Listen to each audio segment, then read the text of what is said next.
Hi there, it's Dr. Appel from Ado Psychology Center. Let's talk about health anxiety, also referred to as hypochondriasis. In the DSM-5, it's referred to as illness anxiety disorder, or a similar form called somatic symptom disorder. But in short, people with health anxiety are constantly worried about their health.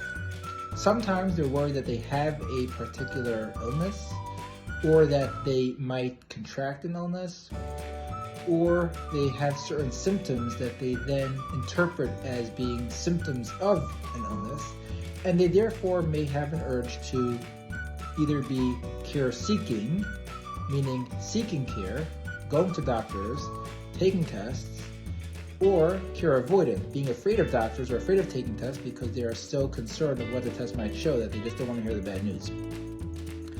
But overall, this kind of condition can be very debilitating, and it can have someone, constantly on edge, constantly monitoring their symptoms, and it can be very distressing.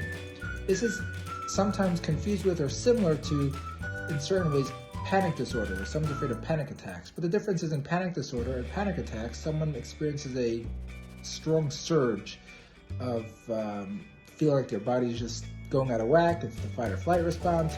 The sympathetic nervous system is overactive, and they feel like they can feel lightheaded or dizzy or blurry vision.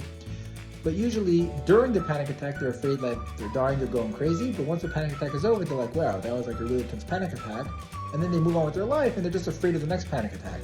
But they're not necessarily concerned that there's a serious medical condition that they have.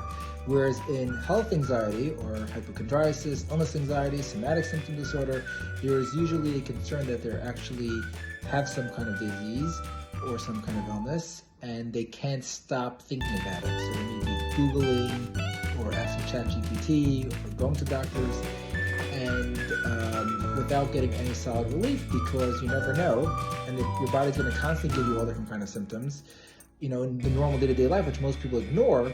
But someone with these kind of conditions, unfortunately, have a hard time ignoring.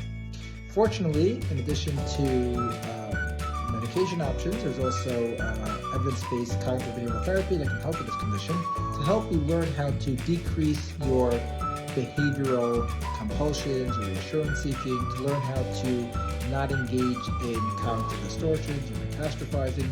And through CBT therapy, people can learn how to manage their symptoms much better and ultimately feel less distressed. To learn more about anxiety in general or this condition, you can check out my website, adopsychologycenter.com. Hope this helps. Take care.